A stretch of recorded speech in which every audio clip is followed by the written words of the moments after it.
Assalamualaikum dan salam sorakku sayang. Anda bersama saya Lia Amira Anarigos. Tumpuan berita malam ini. Cogan kata segulai sejalai, satu konsep yang diperluaskan di seluruh negara menjadi kebanggaan Sarawak. Premier Sarawak Datuk Petinggi Tan Sri Dr. Abang Abdul Rahman Zohari Tun Datuk Abang Openg berkata, tema sambutan perayaan Hari Gawai tahun ini telah menarik minat Perdana Menteri Datuk Seri Anwar Ibrahim semasa Majlis Perayaan Gawai Dayak 2023 di Kuching baru-baru ini. Menurutnya, pemilihan farsa dalam bahasa Iban itu bukan sahaja memberi pengiktirafan kepada komuniti Dayak, malah untuk Sarawak secara amnya. Sebagai satu konsep yang akan diperluaskan di seluruh negara.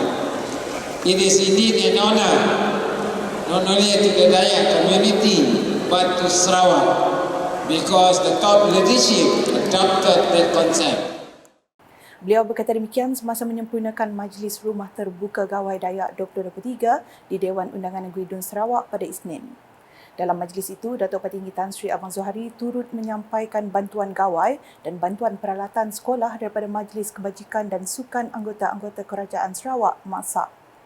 Program tersebut turut menyaksikan pertabalan Raja dan Ratu Gawai Jabatan Premier Sarawak 2023 yang dimenangi Gabriel Romey dari Unit Komunikasi Awam Sarawak UKAS dan Ratna Wati Lukas dari Unit Pemantauan Pelaksanaan Sarawak SIMU.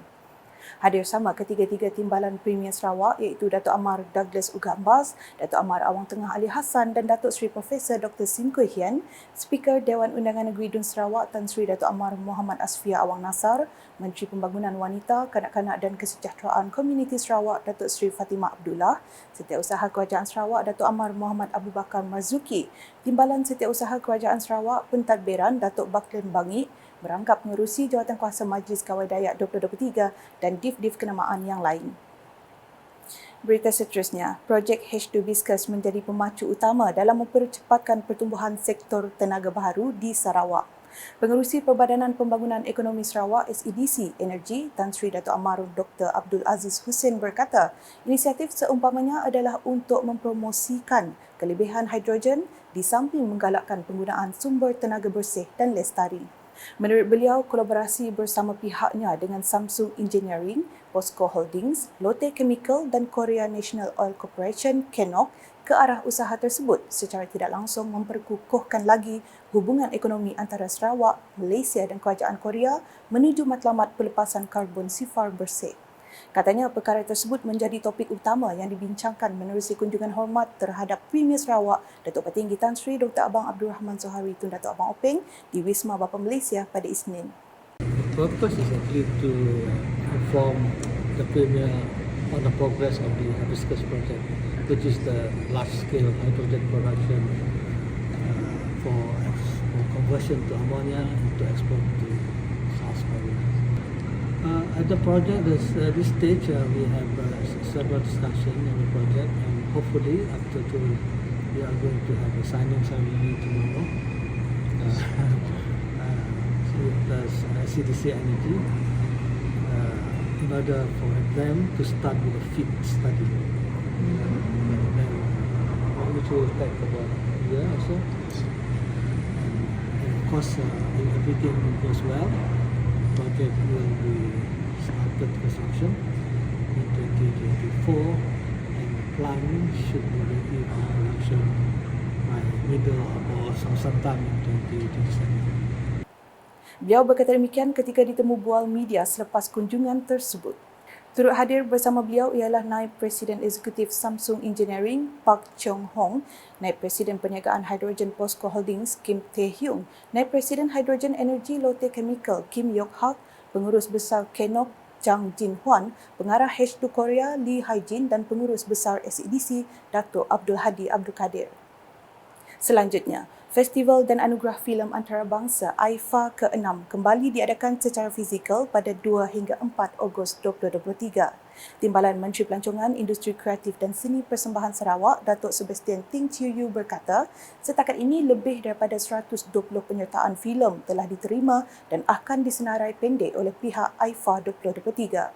Menurutnya, juri antarabangsa akan diketuai oleh Ketua Juri Yu Wei Syari bersama juri terkemuka lain termasuk Ihsan Nurullah Kabil dari Turki, Viva Westi dari Indonesia, Pham Thi Hong An dari Vietnam dan Effendi Mazlan dari Malaysia. We went through just now the 3 days program, all packed with programs. Now, we apart from the gala nights, of course, all the events are open to public, free, and movie screenings will be held for 3 days for shortlisted films. This year, up to now, 120 films from around the world, ASEAN region, so far has been received, and the response has been very, very good. And this year, of course, our chief juror, Encik Yu Wei Haji Syari again. Thank you again for coming over, and who will be the leading the ASEAN and international juries. Beliau berkata demikian dalam sidang media AIFA 2023 di Kuching pada Isnin. Turut hadir Timbalan Menteri Pelancongan Industri Kreatif dan Seni Persembahan Sarawak, Industri Kreatif dan Seni Persembahan Datuk Snowden Lawan, Setiausaha Tetap Kementerian Pelancongan Industri Kreatif dan Seni Persembahan Sarawak, Datuk Sherina Husaini dan tetamu kehormat yang lain. Mengulas lanjut, Datuk Sebastian menambah, Malam Gala AIFA 2023 akan diadakan di Pullman Hotel pada 4 Ogos bagi menyaksikan 17 kategori dipertandingkan meliputi semua aspek utama bidang kreatif dan teknikal penghasilan filem. Premier Sarawak Datuk Petinggi Tan Sri Dr. Abang Abdul Rahman Zohari Tun Datuk Abang Openg dijangka menjadi tetamu kehormat bersama Menteri Pelancongan Industri Kreatif dan Seni Persembahan Sarawak Datuk Sri Abdul Karim Rahman Hamzah.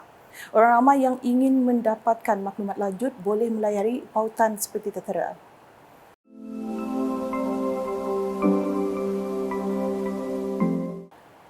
Berikut pula, perayaan Gawai Dayak mampu menjadi tarikan pelancongan yang memaparkan keunikan bumi Kenyalang. Timbalan Menteri Industri Makanan, Komoditi dan Pembangunan Wilayah Sarawak, Martin Ben berkata, sambutan perayaan Gawai juga boleh ditonjolkan kepada para pengunjung dari dalam dan luar negeri. Jadi saya harap dengan ini bukan saja kita menyambut perayaan Gawai kita ini, saya harap ia boleh juga ditonjolkan kepada pengunjung-pengunjung yang datang. Kita boleh lihat, kita boleh lihat bukan saja yang di sekeliling kawasan ini ataupun di daerah Bau saja. Kita boleh lihat ramai pengunjung juga datang dari daerah-daerah lain. Whether they are invited by YB Bureau or they come on their own accord, and we are happy to welcome all the visitors. Beliau berkata demikian semasa menyempurnakan Majlis Perasmian Gawai Dun Serembu dan Gawai Nyebang Kampung Gumbang pada Sabtu. Dalam pada itu, beliau berharap program seumpamanya dapat dimasukkan dalam kalender perayaan Sarawak bagi mempamerkan kebudayaan masyarakat setempat. Dalam majlis yang sama, Martin juga mengumumkan peruntukan sebanyak RM10,000 kepada Jawatan Kuasa Keselamatan dan Kemajuan Kampung JKKK Kampung Gumbang. Sebanyak 6 kontingen telah menyertai perarakan dari Baruk Lama Kampung Gumbang ke Pusat Kebudayaan dan Komuniti Kampung Gumbang iaitu kontingen Gumbang Tringgus, Desa Kambeh, Krokong, Serembu dan Pibia. Sementara itu, Curtin University Malaysia menggalakkan generasi muda untuk melengkapkan diri dengan ilmu pengetahuan asas kewangan dan pelaburan. Pensyarah Kewangan Curtin University Malaysia, Alfa Gadan berkata, adalah penting untuk golongan belia celik kewangan terutamanya dalam era digital hari ini. Jelasnya, golongan belia semakin terdedah kepada pelbagai bentuk keputusan kewangan. Beliau berkata demikian dalam satu kenyataan media pada Isnin. Sebelum itu, beliau telah mengendalikan bengkel literasi kewangan dan asas pelaburan oleh Sekolah Antarabangsa Launch di Kuching untuk pelajar 10 hingga 12 tahun sepenuh hari kemanusiaan. Tambah kenyataan sama, bengkel itu dibahagikan kepada 2 sesi iaitu yang pertama untuk pelajar tahun 12 yang menduduki peperiksaan A-Levels dan yang kedua untuk pelajar tahun 10 hingga tahun 11 menduduki O-Levels. Sekian edisi malam bersama saya Lia Amira. Berita lebih lanjut boleh didapati di semua platform media sosial UKAS termasuk portal ukas.sarawak.gov.my dan UKAS Channel di YouTube. Mengakhiri buletin dengan perkongsian video kemeriahan Majlis Rumah Terbuka Gawai Dayak Jabatan Premier Sarawak 2023 di Dun Sarawak. #menyebar fakta, salam UKAS.